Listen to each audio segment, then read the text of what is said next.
everyone. We'll go ahead and get started. A copy of the Open Meeting Act is located on the north wall of the legislative chambers. Please stand for the Pledge of Allegiance. I pledge allegiance to the flag of the United States of America and to the republic for which it stands, one nation under God, indivisible, with liberty and justice for all. We'll begin with the agenda for the Douglas County Health Center Board of Trustees. Commissioner Duda. Thank you, Madam Chair. Burl, would you please call the roll? Present. Yes. Here. Here. Thank you. Item 1 is an update on approved HMA recommendations. Only the long-term care side has HMA recommendations at this point to be updating. Jim, come on up, Jim, or whomever. Jim has provided us with a meeting or a list of all the meetings and everything, the activities that they've had going on in follow-up to the HMA recommendations. So we've all received this prior. Anything else you want to be sharing with us? Just to share with you that the report I sent out yesterday late was an update on the meetings that we've had, and I had discussed with you through April 30th previously last week, and so from May 1st down to May 6th are all new meetings that we've had this past week, and you can see who we've had them with. One of the things we did have a meeting with Marcos and Diane yesterday about was the universal worker concept, and I know that Commissioner Boyle had some questions about that, so I did leave an article for you to read. It came out of the Leading Age Long-Term Care magazine, and really what the universal worker concept is cross-training individuals to do other duties for the resident, and it's not to save money, but it is to give quicker and more personalized service to the residents. The residents say in a universal worker concept facility that they get faster service from the employees, and there are certain things that certain people can do, and they can certainly, for instance, a CNA, I should say a housekeeper, could actually bring the resident water to drink if that's something that the resident's requesting. Dietary can help them with things. So there's certain parameters and types of jobs and duties that employees can do. If they are going to be assisting with feeding, though, that has to be done by either a RN, LPN, CNA, or also a dining aide, someone who's had actual training in how to feed residents so they don't choke and there's not anything wrong or improper with the way they're being fed. So just an article for you if there's any questions about the universal worker concept. The next step in that process would be to go ahead and create a job description, and we're checking with other facilities that do have the universal worker concept, and we're going to be getting job descriptions from them, and then we will draft one and bring it to you for your information as well. And then also, any questions anyone has? Thank you. Patrick, did you have a comment? We, just so you all know, that we will be meeting with the union on this issue. It is most likely an issue that's going to have to be negotiated because it could potentially affect mandatory subjects of collective bargaining regarding their working conditions and job descriptions. So that definitely will be a major part of the process. Thank you. Yeah, I know it's a long process to make that happen, but having toured a facility in Lincoln that used this approach, I can see a lot of value to it. I think it is worth pursuing. A good idea, and I hope we can make it happen. You can see on the meeting list that we've prioritized HMA recommendation report that I gave you. We've had several meetings with Jeff McGill this past week, and they were twofold. Primarily, there was to look at, actually threefold.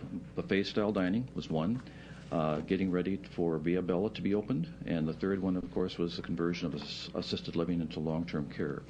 And so that's the thrust of the meetings we've had with Jeff and his crew. We also met with Dee Dee, also had a conversation with Joe regarding budget and reporting of costs of services we provide to other entities, other departments within the county. And then also had a meeting with Marcos and with Diane Carlson regarding the universal worker concept. So we'll probably have Jeff come back maybe next month and he can bring you up to speed on just exactly where he is as well. And also with Diane. We are working on the specifications for the specifications for electronic health record. We're working on that right now. We're supposed to be meeting again, I think it's May 8th, to see how we're, just kind of a touchstone meeting to see how we're doing and how we're progressing on that. So. Okay, thank you. And Diane Wallace is helping us with that, so, and Phil Alley from .com. Okay. All right. Any questions of me or us? I think we're good for this week. Okay, great. If there is any, by all means, contact me or contact us. We'll certainly answer any questions you might have.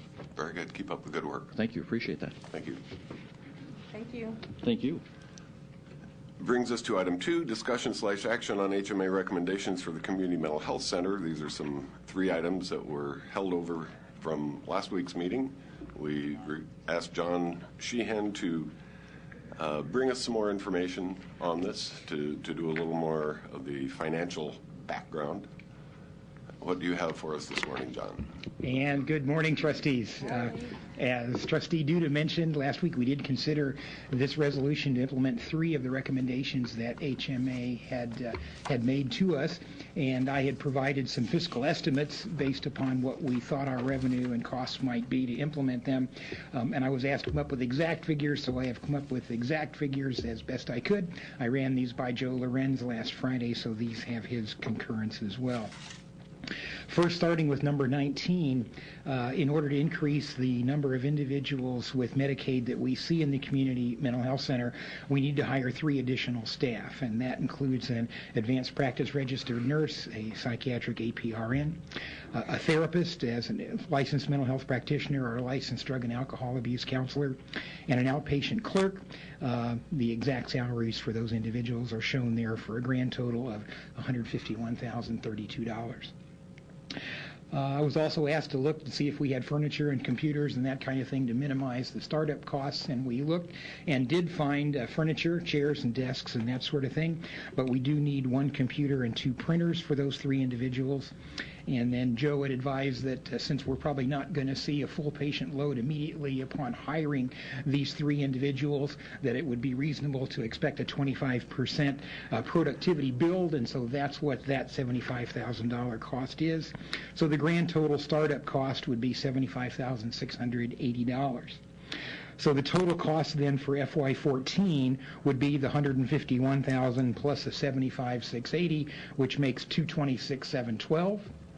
But beyond FY14, of course, we won't have the startup costs anymore, and so the cost will be merely the cost of the salaries of those 3 individuals. So the costs are reduced to $151,032 after year 1. Moving to page 2, or part 2, number 17, expanding the day treatment program requires hiring 2 additional staff, and those 2 individuals are licensed mental health practitioners, licensed drug and alcohol counselors. Presuming it's going to take about 6 months to hire those 2 individuals, which is what we expect on our timeline, the cost for half a year for 2 therapists is $42,224. Startup costs, again, we found desks and chairs, so we were able to reduce the startup cost to just computers, printers, and filing cabinets for those individuals, a total of $2,492, which means the total cost in FY14 would be $44,716. So that's the salaries, $42,000, plus the $2,400 for startup costs. The total cost for FY15 and beyond, of course, is only salaries. So that's $84,448. So those are the salaries for full-time for the 2 therapists for the year after from FY15 and beyond. So the revenue that we expect to gain for the year for initiative number 19, which is increasing the number of individuals with Medicaid in the clinic, would be $297,741, and the revenue for increasing the day treatment program by the 2 additional individuals for the year would normally be $152,028, but as I said, we're only going to hire or have those people on board for half the year, so we expect the income in FY14 to only be $76,014. So the total revenue for FY14, and that is adding up the cost for half a year for day treatment as well as the total cost for the expanding the nurse practitioner and therapist in the outpatient clinic. The revenue would be $373,755. So that's $297 plus the 76. And then for 15 and beyond, the revenue would be $449,000, because that would be the $297 for the APRN and crew, plus the $152,000 for the day treatment, and that's where the $449,769 comes from. So the bottom line for hiring these 5 additional people is in FY14 we had have a $102,000 gain in revenue over expenses, even after hiring those 5 people. So we'd gain about $100,000 extra next year in FY14, and for FY15 and beyond, that gain is $214,000 beyond the first year. Thank you, John. Appreciate seeing the figures to go with the concepts. Question from Trustee Borgeson. John, how many patients does this equate to needing to bring on to make up that revenue?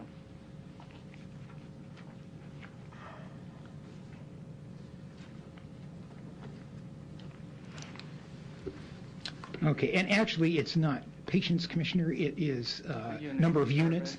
So for the units, our revenue increase would be about 4,008 units for the APRN.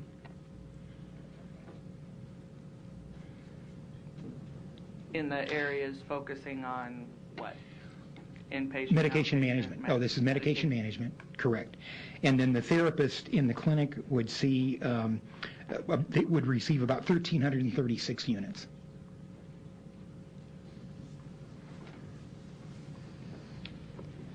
Is that it?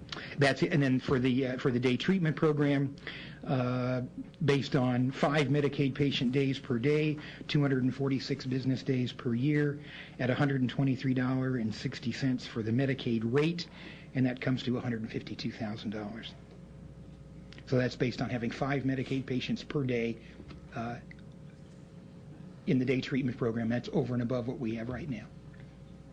And here's where I still have a problem with these recommendations is we haven't even attempted to look at what we currently are doing to try to reduce the subsidy in any way, shape, or form. We've come with recommendations to automatically hire more. And when you look at our stats, take the day treatment. We're not even up to capacity yet. We've been a little slower in these last 6 months. I don't know why we wouldn't wait and hold off and make sure that we've brought that program up to snuff with bringing in the Medicaid patients to at least break even. I mean, how much are we losing in that program right currently?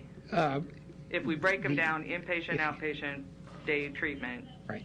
If you take the total expenses, and that includes benefits and allocated funds for housekeeping and all of those things, we lose about $150,000 a year in the day treatment program. And we're not up to 100% capacity at this point in time.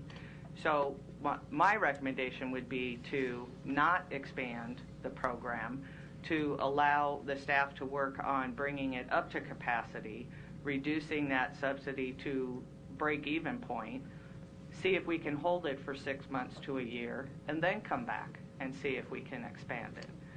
The inpatient units, which again I think is kind of calling or looking at whether or not staff can be moved around in some way, shape, or form, which we haven't discussed, so I don't know the answer to this question. But, you know, in 2012, we had an occupancy rate on 5 East of about 67%, and on 5 West at the ICU it was about 80-something. And then in the last 7 months, we're still not up to capacity on inpatient either. We're about 80% total on 5 East and about 70-something on 5 West. And so, again, I'm all for going out for the Medicaid patients. I'm all for even going and seeing if there's private pays out there at this point that we can bring in.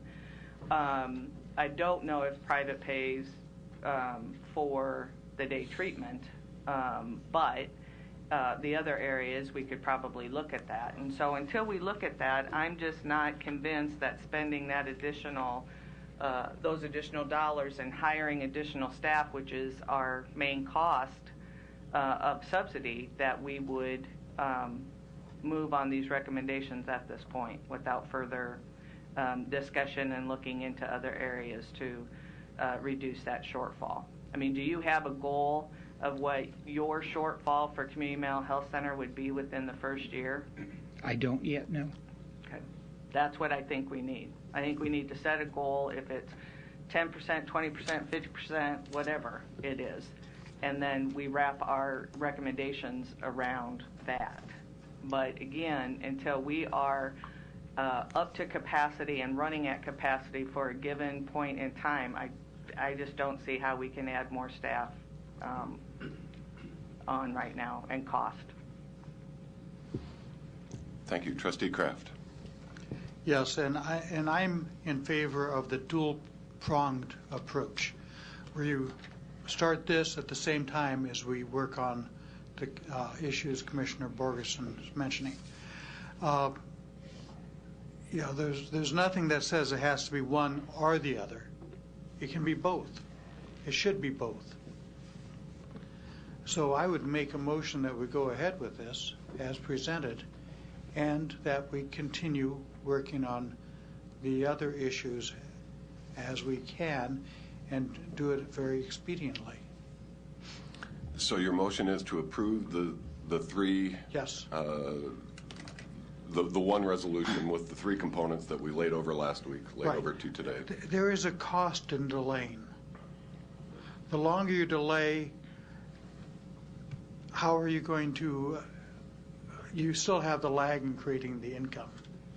So if you start this right away, you have the potential for the income coming in earlier, and at the same time, we can have the other issues we're talking about, such as the pay for care, the private pay, whatever you wish to call it, and the other issues that have been brought up. There's no reason we can't do both of them. Thank you. Trustee Borgeson. Well, again, I'm not trying to be argumentative, but it just makes no sense to me, especially when we, one, don't have the money in the budget right now to do these recommendations, and secondly, when you have spots that are open, staff that is currently there that obviously isn't at the 100% level that we could go and look for those Medicaid patients to make up the shortfall in which we have today. That needs to be taken care of before we expand. We can do exactly what Commissioner Kraft just said with the existing programs and staffing we have, because we're not up to capacity.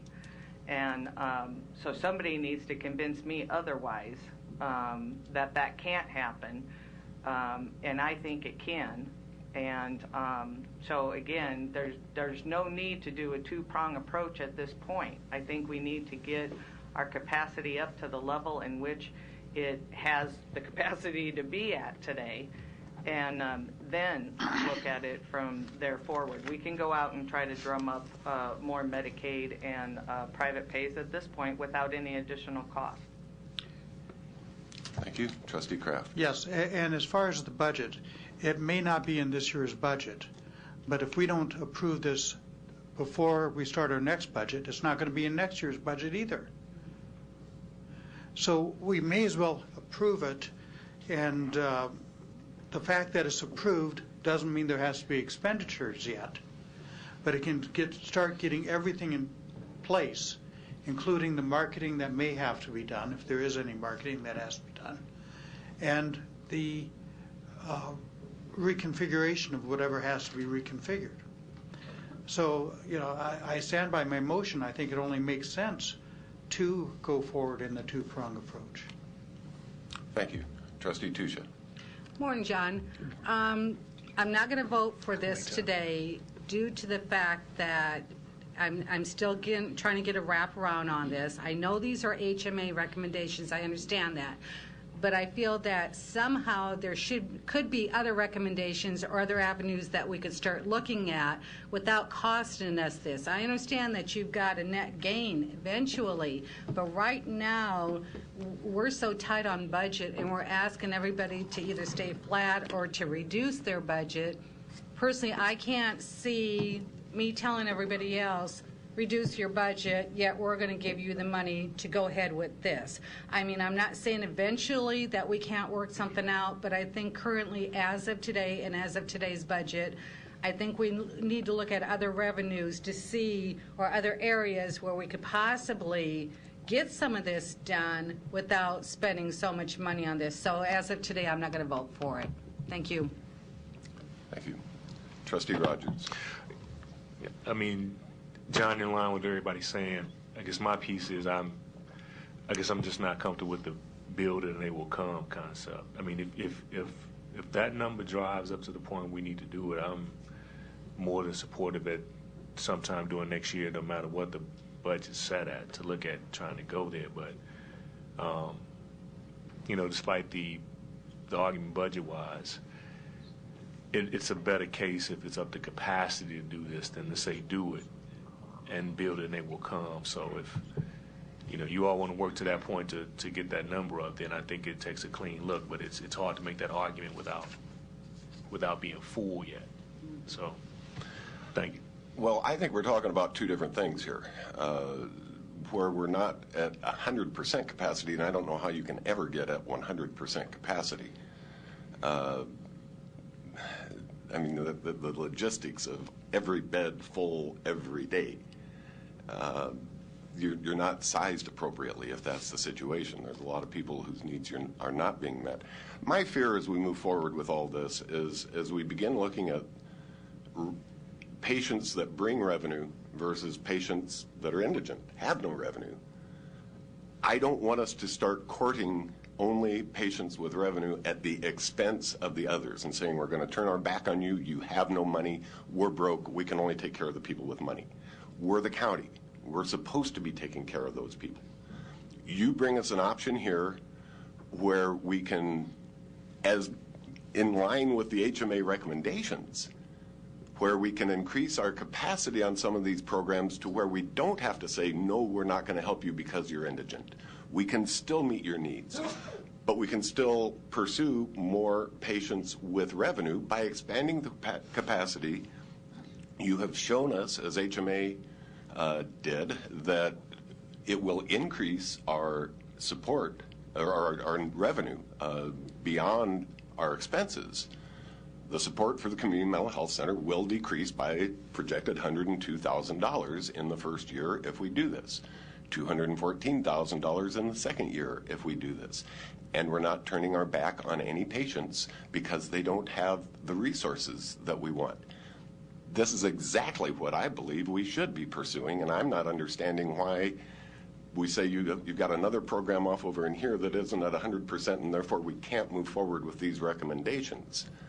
I think we should be moving forward with them. We asked you to get us more financial data on it, and you did. I like the figures that I see. I think this is kind of a no-brainer myself, and therefore I will second the motion of Trustee Kraft. Trustee Tusha.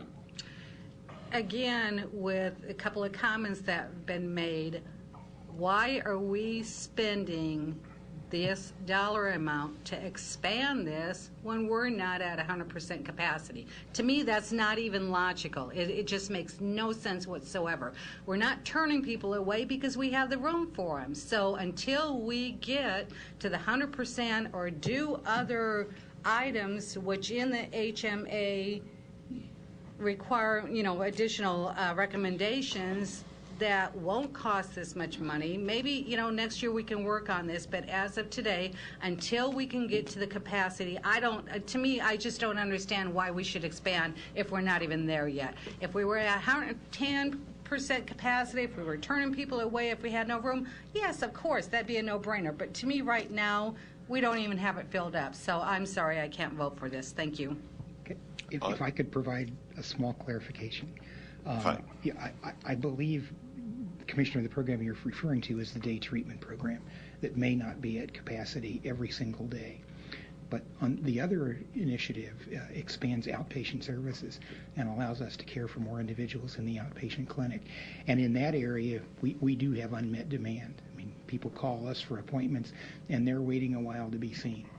So this would enable us to get people in more quickly and would expand the service that we provide for which there really is not a capacity cap right now.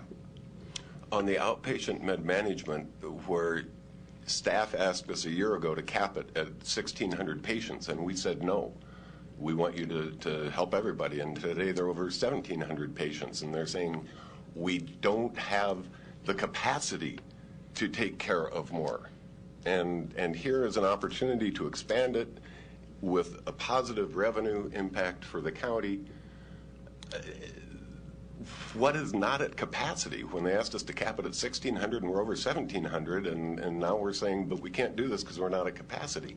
I'm missing some logic here. Trustee Tusha. Another thing, we don't have, and I know you guys are extremely busy and your staff is wonderful. Everybody there works with the patients, just awesome. I'm not arguing that fact.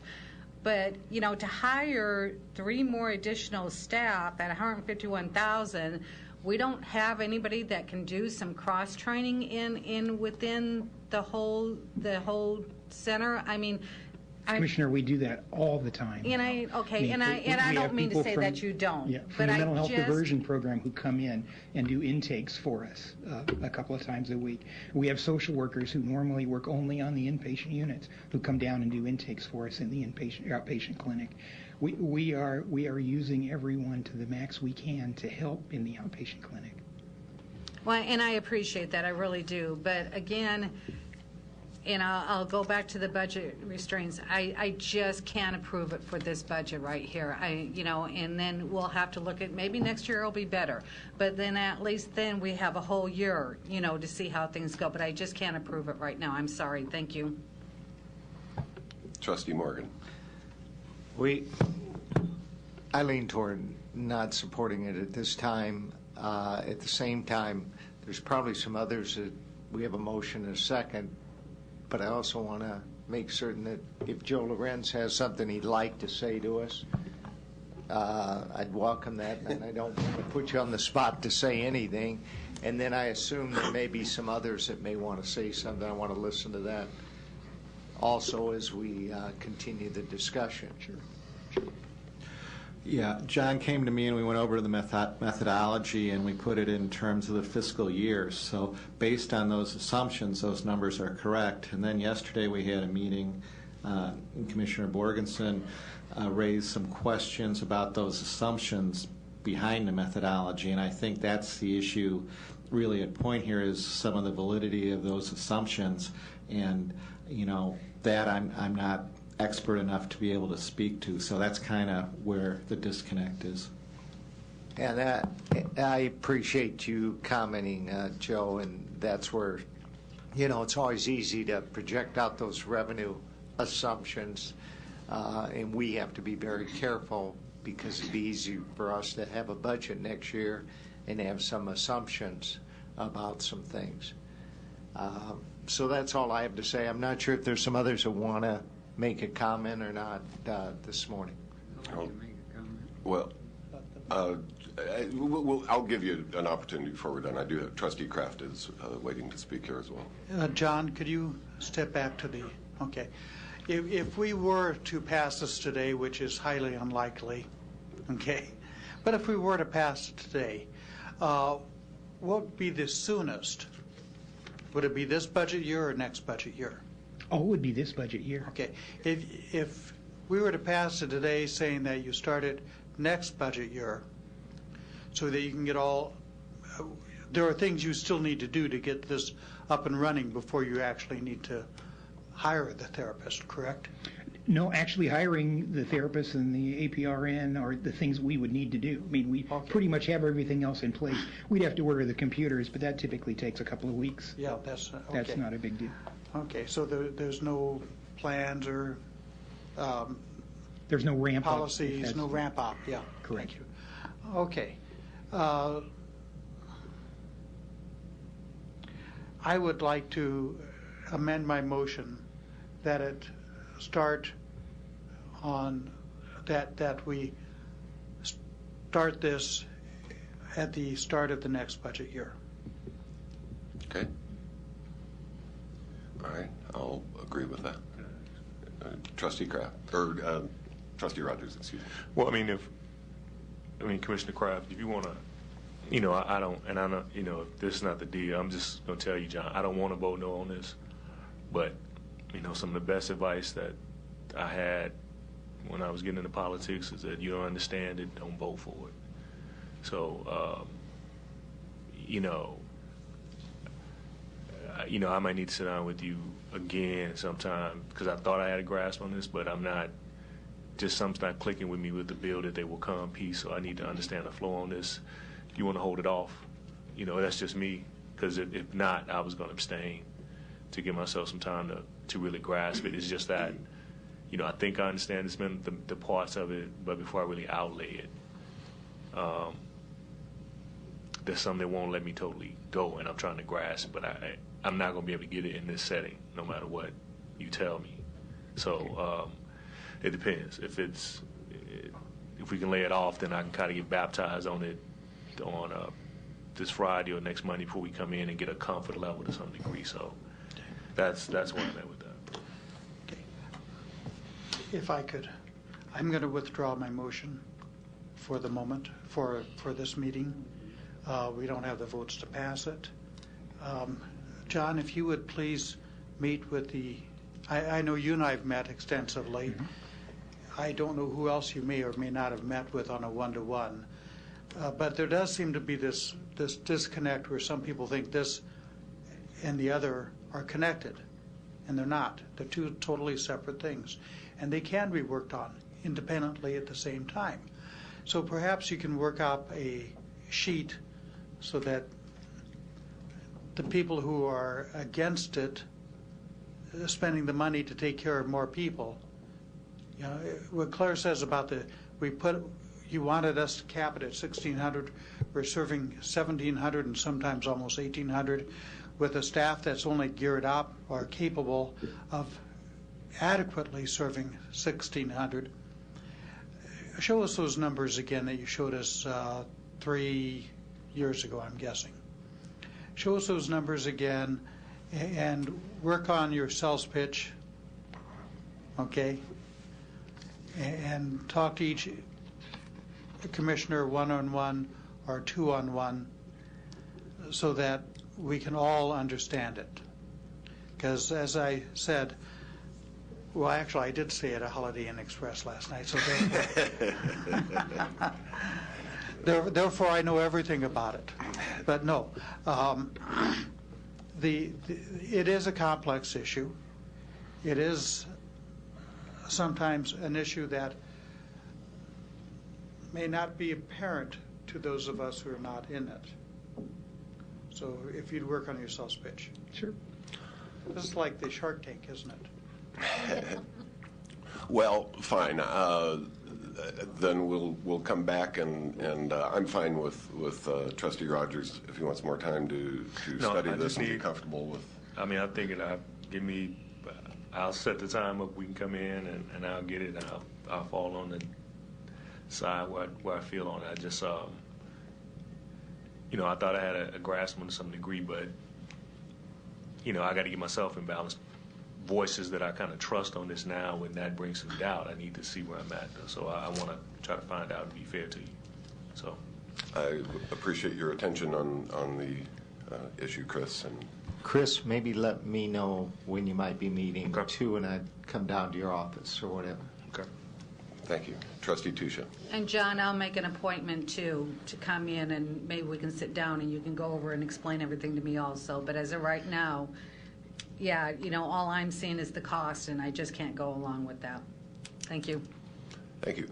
Well, I'm pleased that commissioners want to learn more about the issue, and that's a fine reason to hold off on doing anything. I hope that soon we can move forward with some of these HMA recommendations. I mean, we criticize that the CMHC is being subsidized $6 million a year, and when they bring a plan forward with the HMA recommendation and the staff's backing of how to reduce that subsidy, and we say no until you do something in another area, we can't. I'm not comfortable with that. We need to move forward. We've got to start trying to make the improvements that we have been shown that lay before us, the opportunities we have improve the financial situation out there. And so we'll come back when commissioners are ready to vote on this with this issue, but I hope soon we can start trying to make some of the improvements out there that HMA recommended. Trustee Borgeson. I just want to be clear. I am not against looking at recommendations or moving forward with recommendations. What I have an issue with right now is, and I'm not talking about looking at the other programs to help this one program. This one program is currently staffed to have a certain capacity. That capacity is not up to snuff yet today. We can, with the current staffing that we have, go out and serve more Medicaid patients if we so desire, and this board has said, yes, go forth and bring in more Medicaid patients. Until that and bringing in those more patients and having those additional units for reimbursement could potentially break us even at the break-even point as we are today, without adding any additional staff, without adding any additional cost. Once we do that, then we can look at expansion. But I think at the same time, we do need to look at the Community Mental Health Center as a whole. There's 3 distinct services in which we operate over there, but that doesn't mean that they're not intertwined. And so, again, I want to make clear that I'm not against moving forward with any recommendations. I need a clearer picture and a clear justification for adding additional cost at a point where I don't think we need to. Thank you. Further comments from the board? If not, I would open this up to the public. Is there anybody from the public that wishes to share anything with us at this time? Good morning. Welcome back, RJ. RJ Brown, 1501 Avenue, Old Carter Lake. I'd like to bring up the outpatients. Seems like the cap is growing quite a bit, and it's going to grow more. I think a year ago when you put a cap at 16, it's an overflow. We've checked a lot of outpatient treatments, and they're always got appointments, and they're in the waiting rooms a lot of times. I've checked 4 times in the last month in the community in that area, and I believe that the outpatients is where it's phased in. You could have phased in part of this proposal today, and part of it not. It's called the delay process, and you could got it up to that.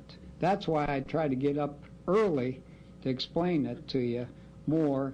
The outpatient is booming like heck, but you could phase the other part later on as a delay, and part of it was right, part of it was, but I'd like to talk earlier so I could explain it to you more, because I'm out there quite a bit, and I like to thank all the employees, because they are coming up with cost efficiencies. In fact, they don't tell the bosses either. They tell me in a way so that I can help in the long run. And when I get calls from the county hospital all the time, I have one starred because I put that foundation together, both foundations, and donate it, and I like to see cost efficiencies just like everybody else does. But I think you could have phased it. And so I just like to get up a little bit earlier before I get all the opinions. I know I might. It's like you got to have the persuasion too, and I'm a persuader, but I also like to save money and the cost efficiency. But I think the outpatient's being overloaded, and you should lift that cap, work with that, and then the rest later, which makes a lot of sense. And I know Mary Ann Borgeson likes it, but there's an overload. I mean, I watch that overload with the employees. So sometimes you have to hire a couple more, but some programs you don't have to, and you know where the caps are there for that. Thank you. Thank you, RJ. And you did at least have opportunity for input before we took any action, so we have the chance to heed your advice. Good morning, Doug. Good morning. My name is Doug Kagan, and I represent Nebraska Taxpayers for Freedom. Again, our group appreciates your efforts to stem the budget deficit at the County Health Center and your willingness to utilize the recommendations by HMA in this regard. However, upon scrutinizing these designated county mental health center suggestions, we noticed that there's an emphasis on enhancing revenue rather than on cutting costs.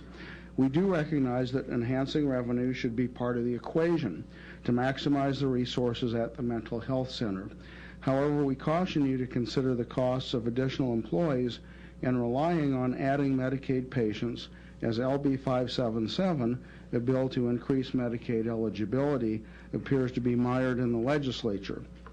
Your proposal, the proposed resolution put out today, showed a net revenue for fiscal years ongoing, but we would like the board instead to immediately concentrate on its efforts on finding places to cut the budget at the county health center through targeted reductions, like servicing only subsidized patients that the county is legally required to service, and even contracting out services.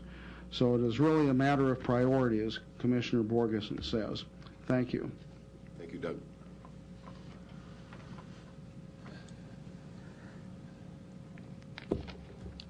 Good morning, Jeff Stevens with Nebraska Taxpayers for Freedom, and I'd also like to reiterate our appreciation for your consideration of the recommendations. And our opinion is to focus on the cost reductions first. We realize that there are people with many opinions, but if this does turn out to be a two-pronged approach, just so far we haven't seen the priority on the cost savings prong that we would like. And again, I have a letter here that's sent over the weekend I'd like to submit for the record. Thank you, Jeff.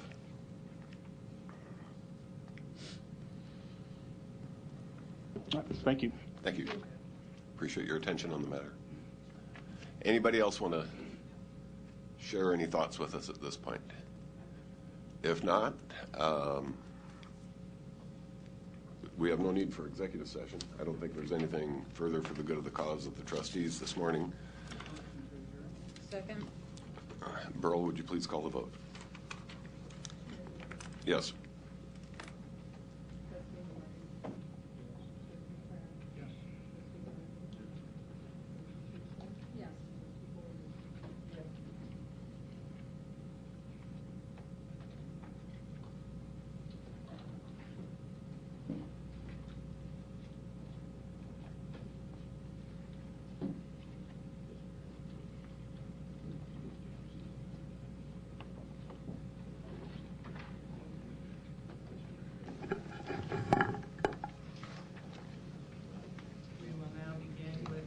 Douglas County Board of Equalization. Roll call, please.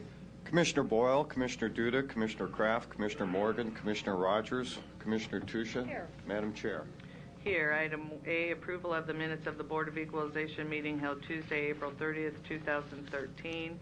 Item B, call for a meeting and set Tuesday, May 14th, 2013 as a date for hearing on certified assessment corrections reflecting the addition of omitted property to the tax rolls or increased value on property. Motion approved A and B. Any questions or comments? Please vote.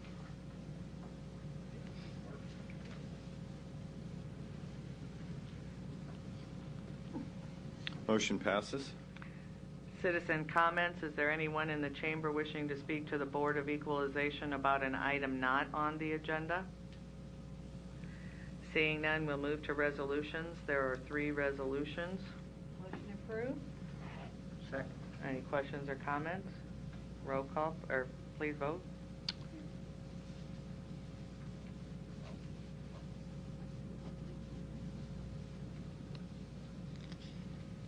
Motion passes. We have one waiver, a grant waiver of property tax exemption application deadline for the American Institute of Islamic Study and Culture at 663 North 132nd Street, P.O. Box 124, Omaha 68154. Mike Goodwillie, Douglas County Assessor's Office. Good morning, Commissioners. How are you? Good. Good. This is purely a late exemption application. The history of this is the property was purchased in late 2011 by this organization. We received nothing by way of exemption application at any time in 2012. Subsequently, I guess I imagine they got their tax bill in December and made their first payment in April and said, holy smokes, this is really big. The packet that you folks got with the 2012 exemption application, which is the year they're talking about, that application was dated 4/20 of 13. So by my reckoning, it's 16 months after that exemption application should have been filed with our office. Normally, there is also a 6-month sort of grace period from January 1 to June 30 of a particular year where organizations can file, but there's a penalty for each month they're late. They're 10 months after that, and there doesn't seem to be any, first of all, statutorily, there's no justification for filing late. You're either on time or you're late. But second, in reading through the materials from the organization, it sounds like the reason they didn't file their exemption application on time was because they couldn't get their act together. It is black letter law in Nebraska that it is on the organization. It is their responsibility to apply and to show that they qualify for tax exemption. And I would also point out that in this instance, if you go back and grant the application as late as it is, that value was part of the mix when the political subdivisions determined their budgets and their levy rates. And essentially, this is going back and saying to that year, okay, we're going to take this away, this $17,000 worth of taxes that they owe, from all of the political subdivisions that had already budgeted with this in mind. So our recommendation would be the denial of the waiver. Is there a motion to deny? Second. Questions or comments? Does that include adjournment? Please vote. Just a moment, please.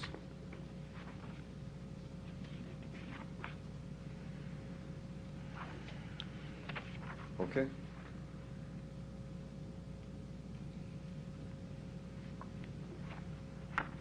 Motion passes. We'll move to the agenda for the Douglas County Board of Commissioners. Roll call, please. Commissioner Boyle, Commissioner Duda, Commissioner Kraft, Commissioner Morgan, Commissioner Rogers, Commissioner Tusha. Here. Madam Chair. Item A, approval of the minutes of the Board of Commissioners meeting held Tuesday, April 30th, 2013. And item B, approval of the claims submitted for payment process through Tuesday, May 7th, 2013. Motion approve A and B. Questions or comments? Please vote.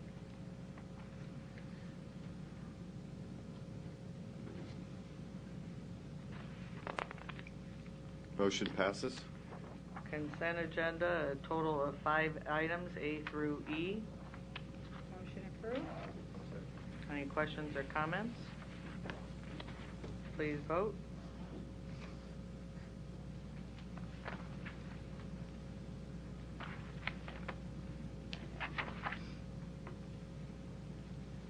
Motion passes. We have one resolution proclaiming Peace Officer Memorial Week, May 7th through May 17th, 2013, and Peace Officer Memorial Day, Wednesday, May 15th, 2013. There is a resolution that I've been asked to read, whereas on October 1st, 1962, President John F. Kennedy signed a congressional bill proclaiming May 15th as National Memorial Day for all law enforcement officers who were slain in the line of duty. And whereas police officers, deputy sheriffs, state troopers, correction officers, and federal officers come together to form a large honor guard that recognizes the ultimate sacrifice made by fallen comrades. And whereas the protection of life and property within Douglas County is entrusted to the constant effort of the men and women who serve in law enforcement. Now therefore be it resolved by this Board of County Commissioners, Douglas County, Nebraska, that the Board does hereby proclaim May 7th through May 17th, 2013 as Peace Officer Memorial Week, and Wednesday, May 15th, 2013 as Peace Officer Memorial Day in Douglas County, and respectfully invites the attention of all residents to the observance, keeping in mind the sacrifices made in the line of duty by members of law enforcement while protecting life and property in our county, dated the 7th day of May, 2013. Motion approved. Please vote.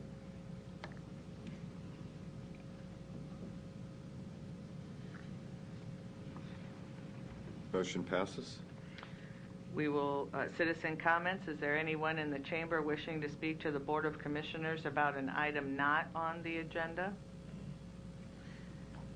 Seeing none, we'll move to committees. The first one being the Finance, Commissioner Morgan or Commissioner Duda. As submitted, and we do have a budget, several budget meetings. Election Commission, I know, is one of them right after the board meeting today. Correct, Joe? Yes, we're going to do 4 groups today. In room 903. Yes. Election Commissioner, engineersoffice.com, and Juvenile Assessment Center. Correct. Okay. And this will be after a short break after this meeting? Yeah, 10-minute break or something, Fine. whatever you say. 10-minute break, and then we'll go up to 9:03. And that is open to the public. We'll move to the Human Resources Committee, the weekly personnel report from Civil Service as presented, weekly CAO report, Nothing. and legislative Easy week, huh? issues. You have the written report from our lobbyist, and again, we're still monitoring the juvenile justice bill, the Medicaid expansion, and now the budget has been advanced unanimously to the general file, and so we'll really start taking a good look, hard look at that as well. Is there a need for executive session? If not, again, the committee, there's a finance committee following this meeting in about 10 minutes in room 903. Is there a motion to adjourn? So moved. Please. Oh, yeah. The Child and Youth Services Committee meets Tuesday, May 7th at 1 p.m. In room 903. And then we have a Human Resources Committee May 10th, this Friday at 9 a.m. In room 903. Please vote.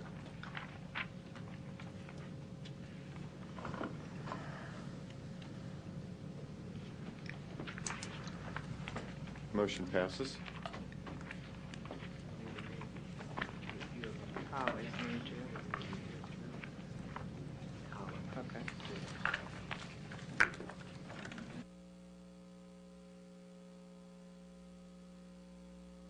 Brotherhood from sea to shining sea.